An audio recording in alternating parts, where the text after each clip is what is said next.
Right. Gary Kirsten went from one of the most successful cricket players in the world to one of the most celebrated coaches in the world by leading the Indian cricket team to a World Cup victory in 2011 for the first time in 28 years. Join me on the pitch for a chat with Gary. Okay. You want me to start? You've got the question. Oh, you don't? I thought you were filming. Okay, now I have to rethink that. I thought it sounded so well. It did. But you can do it again in a different way.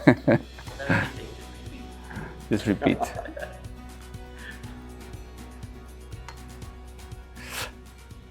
So I know that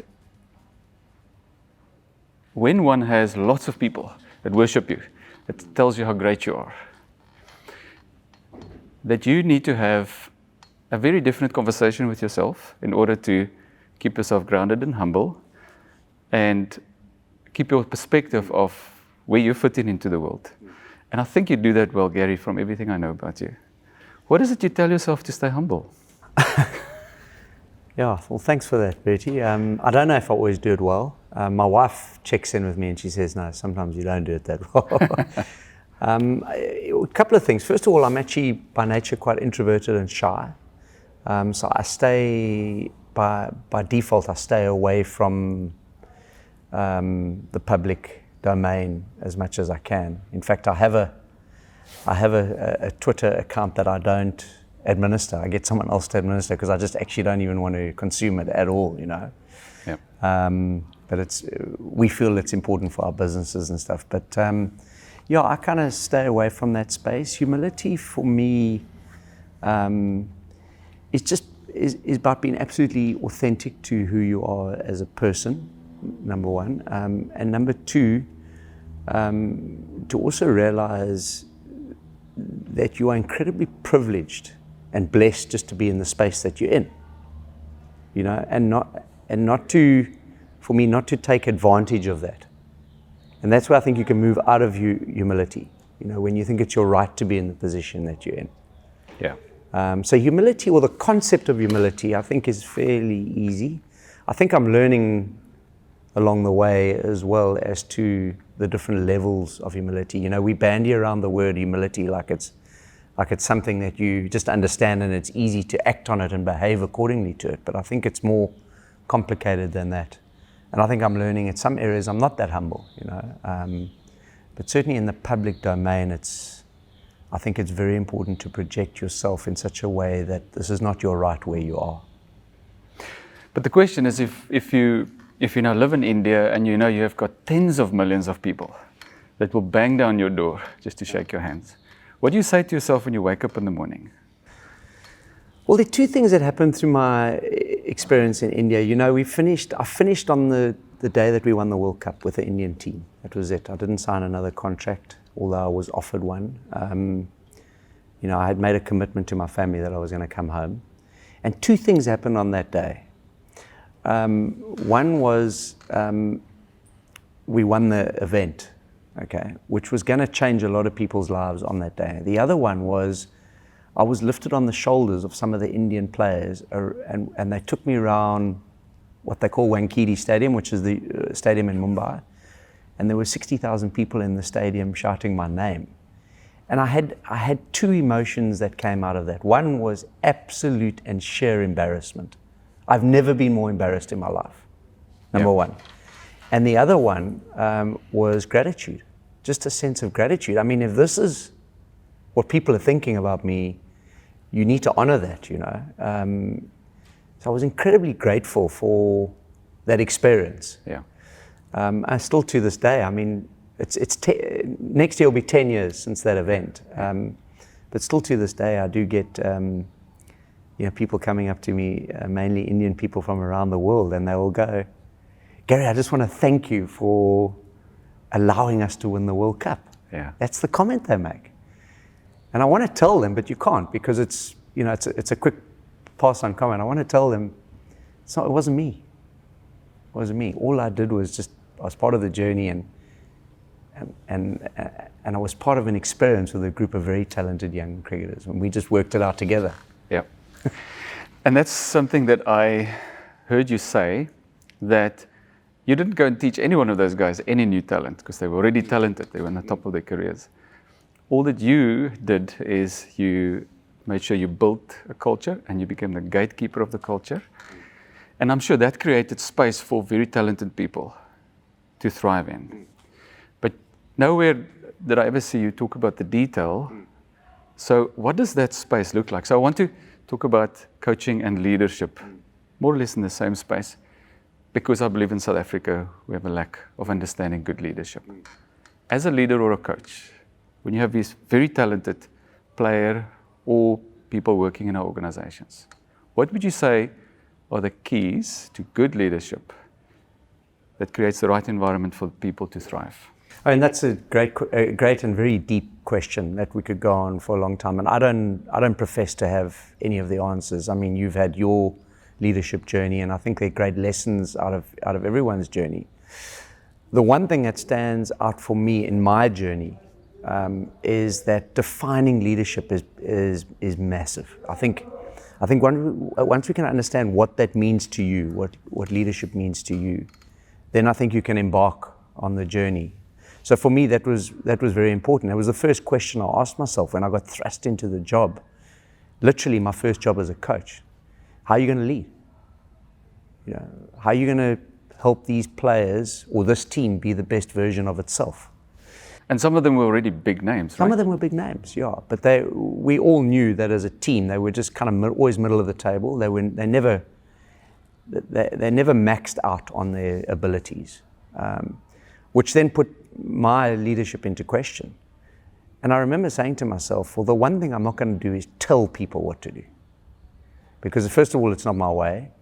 And second of all, I don't believe that's leadership. My role is to facilitate the journey. And that's what I try to do with the Indian team. But it's got to be on the back of some fundamentals. So those fundamentals were, well, who are you? You know, how are you going to represent yourself in that space? Here you are, South African, arriving to lead a group of cricketers from a different culture, a different way of viewing life. How are you going to present yourself? And I remember saying, if I've got nothing else, if I can offer them no more knowledge about the industry, because I couldn't anyway, because there were many talented cricketers there.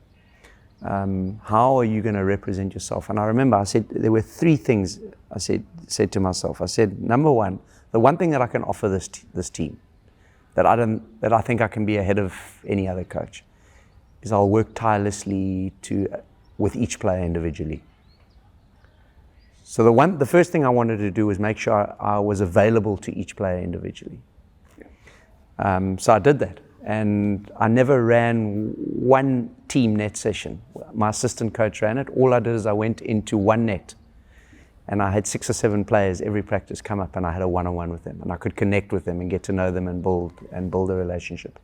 The other thing that I said to myself is, I am not going to stand on the parapets and tell the media what we're doing right and what we're doing wrong. That's not my job. I am not going to announce my successes to the masses. So in 3 years with the Indian team, I did about 4 interviews in 3 years, 4 press conferences. I did one in the World Cup, just one press conference, and that was when I resigned from the job.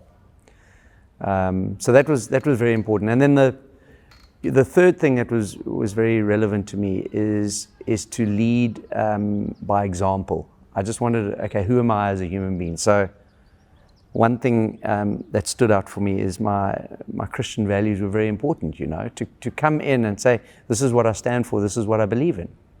That was very important. Number 2, I'm going to be as relaxed and cool under pressure as possible, because that's what I believe in. I'm never going to lose my temper.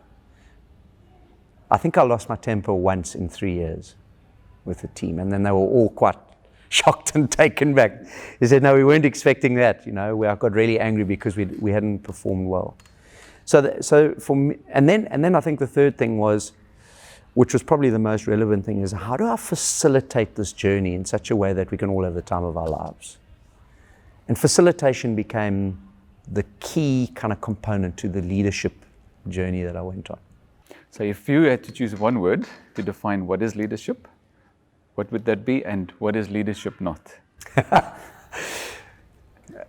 Okay, this is my view, and not an easy answer. I would say there are a couple of things to that. First of all, for me, leadership is the facilitation of a group of people and the individuals in that group being the best version of themselves. Okay. And that group can thrive and be the best version of itself. I think that is very important from a leadership context. What leadership is not is I am more knowledgeable and more skilled than you, so I'm going to tell you where you need to go to be successful. That's good. And I want to go one step deeper in facilitation. So in order to facilitate well, what would you say is probably the one or two most... Great question. Great question. Simple answer. Close your mouth, open your ears, and when you do open your mouth, ask questions. Great. Because there's a group of people sitting here with all separate talents, separate abilities to make a contribution to the overall success of the group. Let them speak. Because by letting them speak, you do two things. First of all, you increase the intellectual property of the group, number one. Secondly, by giving people a voice, you align them to the bigger purpose, because they feel wanted. They feel that they can make a contribution to the bigger purpose or the bigger success. And thirdly, you allow them to progress. And I think as human beings, we love a sense of achievement. We love to know that we're progressing. And we love to know that we belong to something bigger than just our own success. That's very helpful. When I listen to some of the Indian players, their interviews after the fact, there's something I pick up in all of them, and that was that they trusted you. Is there an easy answer to how do you establish trust in an organization or a team? One word answer: time. Patience. One-on-one time? Time, patience. Yeah, to build trust takes time, and it takes patience. It takes a lot of care. It's not an easy thing to establish. I've had when I finished with the Indian team, I then spent 2 years with the South African team, which was also a remarkable journey. And then I got out of that because I needed to be home and spend more time with my family. I'd lost trust in my own home. My kids didn't trust me because I was never around, you know. So I had to come back. And then I got into these kind of T20 leagues. There's an uncompromising space. If you think of IPL, you've got owners who go, we have to win because it's our ego at stake. You get 8 weeks with the team and you get 1 week to prepare. 9 weeks. How do you build trust? Can't. Impossible. You have to play on talent. Yeah, that's it. You play on talent, and talent ebbs and flows in performance. It's never constant. You can't build trust and you can't build any sort of a culture within your environment because you don't have time. Yeah. So it's actually a very frustrating space to be in. Wow. Especially when you thrust as the leader to say, okay, turn the team's here, you need to take the team there, you got 9 weeks. Not possible. So I think it does take time. I think it's vital to, and then it's again, you know, we throw the word trust around like it's an easy word to define, and it's an easy thing. I mean, trust is very complicated, you know. Yeah. The levels of trust. And when you got someone that works for you, says, I trust you. Why do you trust me? What are the things, what makes me trustworthy to you? And you listen to what people say, it's fascinating. So let's talk about success. Is that how you're asking the question? Some big concept. What is success in your world? Well, how would you define it? It's a complicated question as well. I think there are many different layers to it. For me, I would say that it's representing yourself every day as a human being in such a way that you allow people to walk a journey of life with you that allows them to thrive. Yeah. Something along those lines.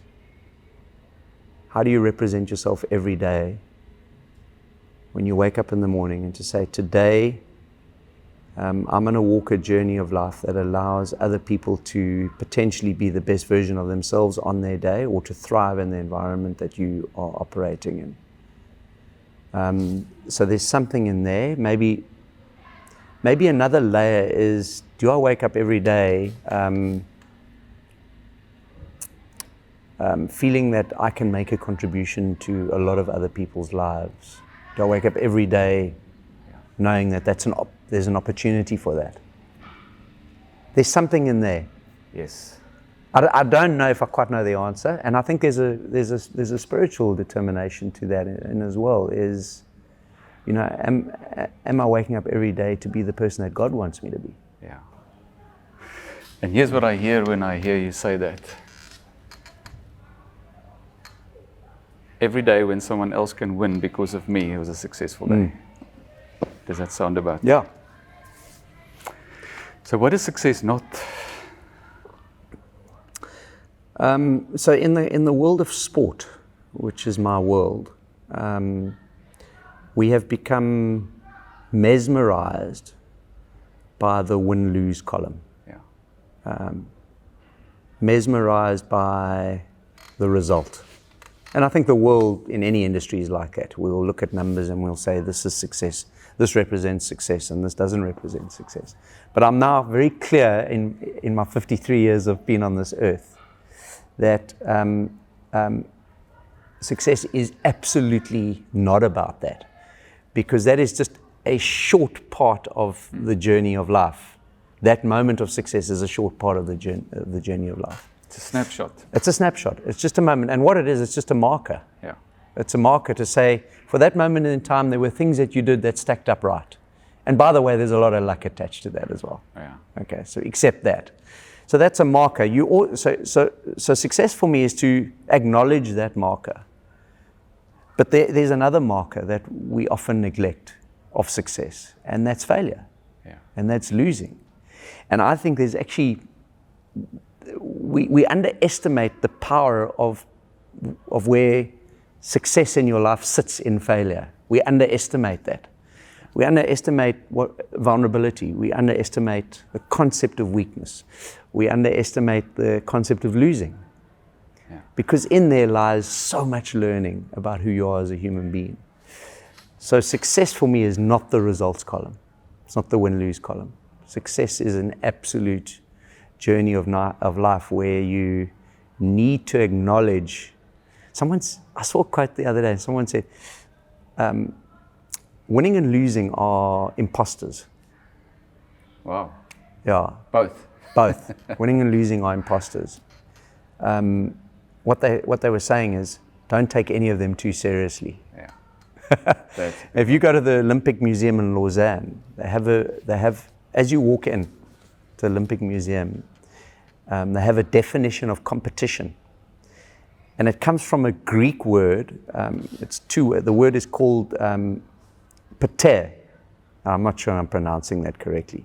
But what it means, it comes from two words. One is community and the other one is give of your best. So the definition of competition in the Olympic Games is you having the opportunity to compete against others that are as good as you. That's community. Yeah. And all you need to do is to absolutely give 100% Give your best. to that cause. Yeah. And the results are irrelevant. Irrelevant. I want to tell you about my cricket career. I played in all my cricket career 2 games. First one I was out for a duck, second golden duck. Was I a successful cricketer? That's not enough of a sample size. 2 games is That's interesting. For us, it's always an interesting coaching piece because, again, what we do is, we need to scout and identify talent. Yeah. What are you looking for? So someone said to me, if I could not determine whether you would be a successful player without just knowing the scores. Yeah. The fact that you got 0 runs doesn't tell me whether you could be successful or not. But what I could do is I could watch you in a net situation, and I could start to see things that would either make me excited or not excited about your potential talent or coordination around the sport. That's what we look for. We're just looking for those little flair moments. I mean, you're holding a cricket ball and you throw the cricket ball in the air. I'll start to begin to understand your coordination with the ball. Maybe you can flick the ball, or there's certain things that you could do that make me think, hold on, there's something there. So I could catch a ball probably from anywhere on the field, but I couldn't bat. I was a terrible batsman. I was 11th man, but they would put me out on the wide. And when the ball comes, I had explosive power. I could get out of the blocks. My chance of getting the ball 70-80%. Yeah, and it's not to say that you couldn't bat either. It wouldn't be that. I mean, maybe someone told you that you couldn't bat, so you believed them. Yeah. But maybe you could bat. I'm going through that journey with my son at the moment. Wow. Because he's an opening bowler who I think has the potential to actually be a better batsman. But he doesn't believe in his own mind, so he bats 8, 9, 10, and I think he should be batting 5, 6, 7. But I've got to get him to believe it. Yeah. He's starting to believe it. Yeah. But I see enough in his game to say, well, hold on, I think you can be a good player, a good batsman. So South Africa needs lots of hope. I find hopelessness when I look into the eyes of the poor. Nowadays, I see hopelessness even if I look in the eyes of the wealthy and the middle class. So I would like to ask your perspective. You have traveled very well, and you have seen more than most South Africans in other parts of the world, yet you choose to stay here. Is there anything particular about South Africa that gives you hope? Well, first of all, absolutely. I think sometimes we are our own worst enemies in many ways, where we will always we analyze ourselves as a country, better than anyone else would do that. And I think we're very critical of ourselves. I mean, let's not forget the miracle that happened in the early 90s. I mean, to turn this country around peacefully was a miracle, quite simply. We see it certainly in the sporting space. You take our national sports and the success that we have had as a country transforming itself into a country that's equal for everyone. I think remarkable journeys that we've been able to compete against others who are only focused on excellence. Everything is geared towards winning and being the best team in the world. And we are in the process of transforming our country through these environments of our national sports, and being able to keep the sustainable level of success, I think, has been remarkable. But for me, the thing that stands out is, and I've walked a small journey of this, is to have the experience of being able to watch people from all different cultures and walks of life in this country walk together and walk a journey of a common and shared goal. It gives me incredible hope. I believe every South African that chooses to stay needs to contribute. The first thing is hope. Is there anything you could give me and the rest of South Africa as something to work towards in order to instill hope in fellow South Africans? Quite simply, listen to each other's stories. We need to listen to each other's stories because they are very powerful stories, and I think sometimes we haven't stopped to listen properly to everyone's journey and story, and I think that'll create hope. I'll never forget, I was with the portrayed team in 2012, and our manager at the time was a Muslim doctor managing the team, a remarkable human being. Dr. Musiji, he gave me a lift, I think, to the airport from the stadium in Johannesburg to the airport. And embarrassingly, he asked me the question. He said, "Do you know my story?" And I said, "Doc, I'm embarrassed to say I haven't asked you." So he says, "Well, why do you think I'm here in the cricket environment as a manager of a cricket team?" So I said, "Well, I presume you love cricket." He says, "Yeah, I love cricket. I also played it." And he told me a story about how he was the guy that had all the qualifications and performances to get the scholarship at Wits and never got it. And he had to go overseas to qualify himself to get that scholarship. A tear in my eye when I got to the airport to say that, "Doc, I'm embarrassed that I hadn't listened to that story." So I think the more we can listen to each other's stories in this country from all walks of life, we begin first of all, the restorative process and the healing process. But secondly, we find solutions together, because then we can build trust. But if we don't stop and listen to the story, we can't build the trust. Yes, that's well said. That was well said. I mean, that gives hope, because anyone can do that. You don't have to be qualified to listen. Don't have to be qualified, but for some reason we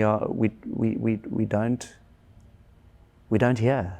You know, we want to tell. We're doing a lot of work in Kailicha at the moment through our foundation, and you know, 5 years ago I made the biggest mistake. I walked in there and I said, "You guys need a cricket facility. I'm going to build it for you." I didn't ask them and say, "What do you think you guys need? You know, do you want it? First of all, what do you think you need, and how can I help?" And listen. First mistake I made, but I've learned along the way. So now what we've done, we have built a facility, but it's not owned by me. It's owned by the community. They own the facility. It's theirs. They take ownership and control, and it becomes part of their DNA. It becomes part of their community and their environment, which that's where it excites me. Yeah. Sure, that's good. Gary, there's something that you talk about often, and that's hard work. And I think in South Africa, we are moving into the space of expecting more for less work. I just want to hear what you think about hard work. Why is that important? What does hard work look like, and what's the fruit of that? Yeah, I mean, I think it's a great way of asking the question. I think for me, what does hard work look like? And I think it's different for everyone, isn't it? It's you know, people say these days, "Oh, you need to work smart, less time, but smart." You know, whereas you know, defining what hard work is, I think, is a difficult one. The only way that I mean, my wife often says to me, the one thing I really enjoy about you as a human being is you get up and go. You know, and in many ways it's a compliment. You know, it's like, she says to me, "You're not lazy. You just get up and go and you do stuff." And I think you can do stuff stupidly, but you can also do stuff very well. So defining what that is, I think for all of us is different. For some of us it might be, you know, I get to work at 5 a.m. and I leave at 8 o'clock at night. You know, and people will say, "Well, that's a definition." You know, and for others it might be, that's quite crazy. I mean, where's your balance? You know, so hard work for me, I mean, or work ethic for me would be, what are the various components of your life, and are you putting effort into all those components? So if I'm a father, what does work ethic look like as a father? Because we often say, well, work ethic is at work, and then you come home and you watch TV and you don't engage and connect with your kids. That's poor work ethic, in my view, because we know that. You know, when you come home, you've got to put in some time and effort, and you're tired, and it's. So I think we need to look at all the, you know, the various components in our life. I mean, spiritually, I think as well. What effort you're putting in spiritually, you know, and I know one particularly bad area of mine is quiet time. You know, it's just to wake up in the morning and say, okay, I'm going to dedicate a certain amount of time. I think I've got quite poor work ethic there because I'm not consistent enough, you know. So I think you can look at it all, and I get very scared when people say, I can define work ethic, but you don't know my life. Yeah. Tell me all components of it, then I'll listen, So I think it's more general just than one area, in our lives. Would you say it's giving the best in every area? Yeah, Never the one at the expense of the other? absolutely. I've been fascinated by the concept of balance, balance in our lives. I think it's something that we all grapple with. And I've had, Me too. I've had real issues with that. Traveling a lot in my work, trying to match out your day. If you've got a 16 or 15 or 16 hour awake day, how do you use those 16 hours, And I think for all of us as young work people, or youngish, I'm not so young anymore, but to find that balance is incredibly challenging for us all. I want to talk about success with our kids. Something I heard you say is we celebrate the 1 and not the 99. I would like to hear what you think, what happens in the hearts of the 99 that we don't celebrate. Yeah, you come up with some great questions.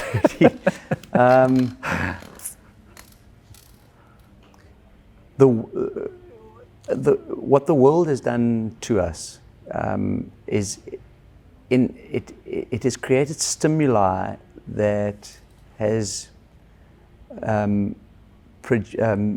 moved us into certain directions. The world has created those stimuli for us. When we talk about golf, we talk about the 15 best players in the world. When we talk about batting, we talk about Virat Kohli and A.B. de Villiers. There's a lot of other guys out there that we don't celebrate. Many years ago, I read a fantastic golfing book called A Good Walk Spoilt, written by a guy by the name of John Feinstein. Why was it a fantastic book? It was written a long time ago, I think in the 90s. Why was it a fantastic book? Because he walked a journey for us as golf enthusiasts of the pro that was ranked 200th in the world, that was getting to the next tournament on his own steam, running out of money because he didn't have a hotel that he could stay in, sleeping in the back of his car, and having to make a putt that day to just make the next tournament. It was an incredible read. And fantastic to watch a talented individual who's also trying to be the best version of himself, but he's really struggling. And for me, there are so many magnificent success stories of those 99. But what do? We only talk about the 1. Only talk about the 1. And we want to hear their story. We want to hear the Alex Ferguson's 8 steps to leadership success with Manchester United for 30 years. So we highlight those, and people say, well, that's what we've got to do. That's who we're aspiring to. Absolutely. But let's not forget the other 99, because they're very powerful stories out of that as well. Yeah. And great leadership and success stories as well. Now, I've got 2 more questions. One is about surrender, spirituality. Not just in the secular world, but also in the believing world. Surrender is not fully understood. Are you willing to talk a little bit about that? I've got a lovely story to tell you on that. Yeah. Storytelling is always tell me. Please tell me a story about surrender. Yeah. When you get an opportunity to represent your country in a sport and you have success, it can project you into a lot of different places as a human being, and you can fall foul to the trappings of it as well, because there's, fame and fortune can come with it.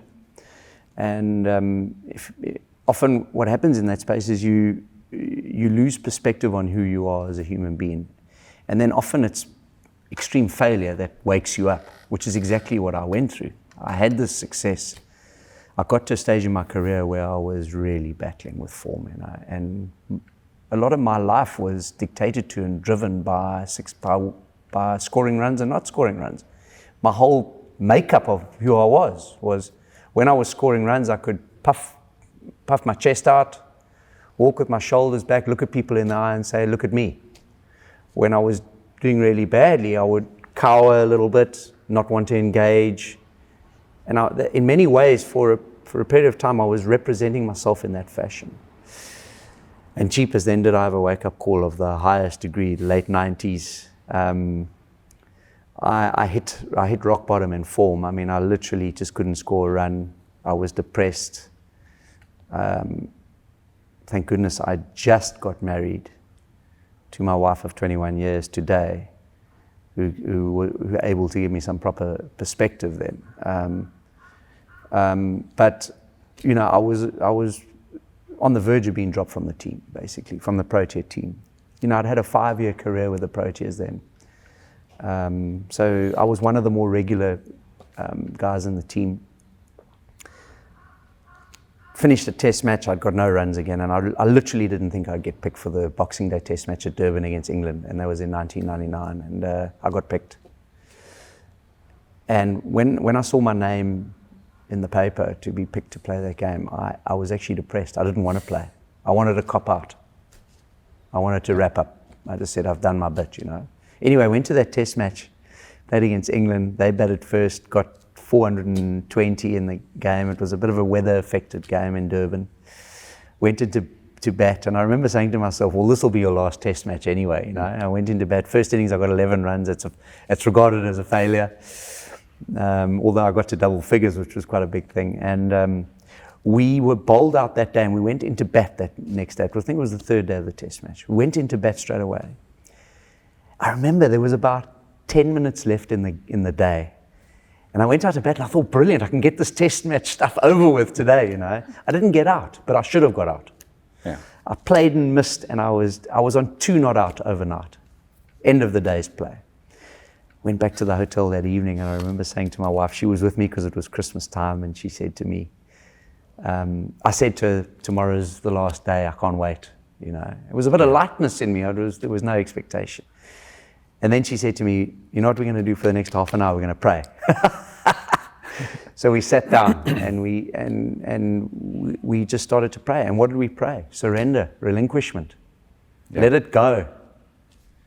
Let God take control over tomorrow. Yeah.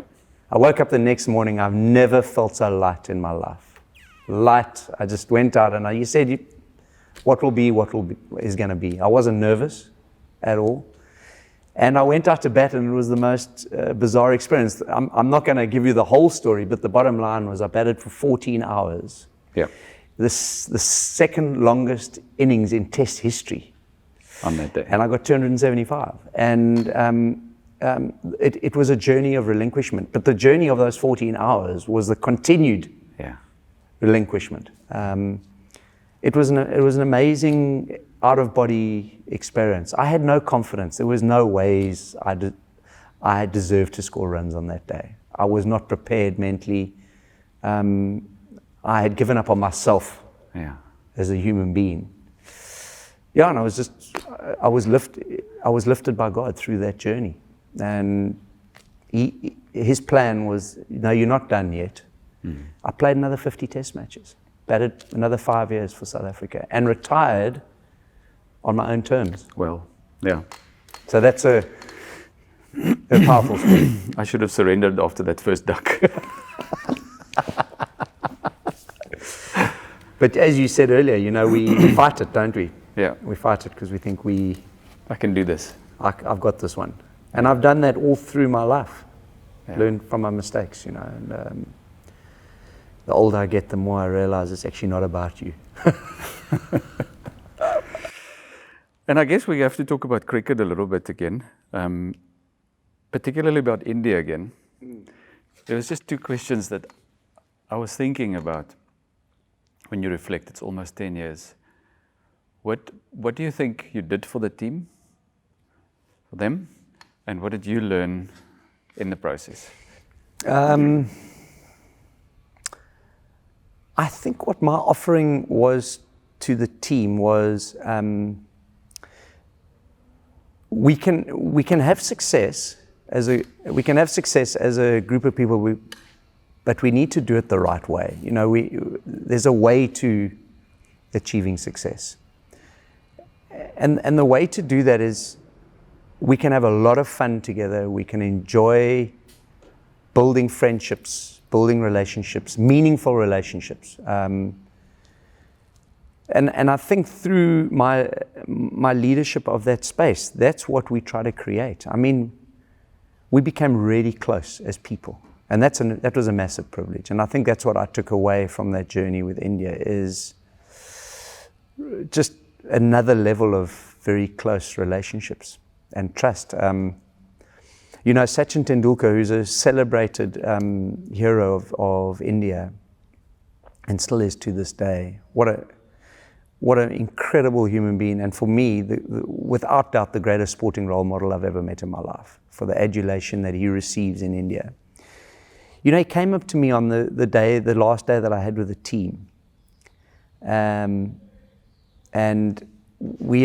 I'd formed a very close friendship with him, and my time was over, and I walked past his hotel room, and he was in the room, and his wife was there, Anjali, and they saw me walk past, and they came out the room and said, "Gary, we just want to have a word with you." And Anjali, his wife, spoke, not him. And she just said, "Gary, we know you're leaving tomorrow, but we just wanted to thank you for everything you've done for Sachin over the last 3 years. It's been the most enjoyable time of his cricketing life." Now, the question I always say to people is, would that have been enough, even if we hadn't won the World Cup? I would have taken that over winning the World Cup. And I think that was the experience, you know, that I had. Just a absolute gratitude because I didn't know what I was going into. Absolute gratitude for that 3-year journey. But I think my kind of style, I mean, it was a masterclass recruitment in many ways, although it was a very informal process. But I think what they tried to do was match my personality with what the requirements for the team was, and it was a masterclass because we just got on. I got on really well with the Indian players.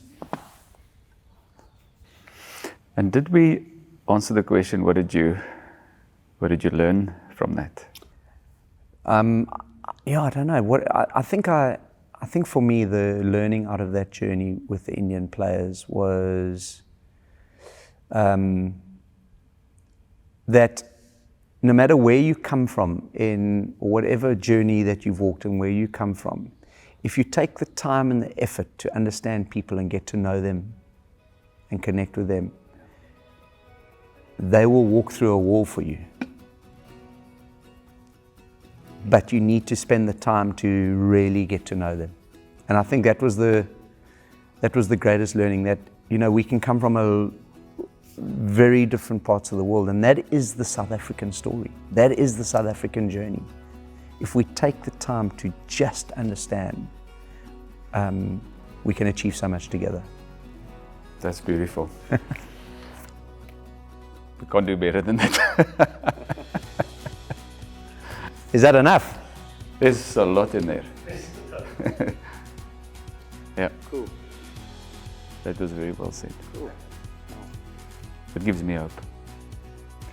I'm so hopeful I'll start playing cricket.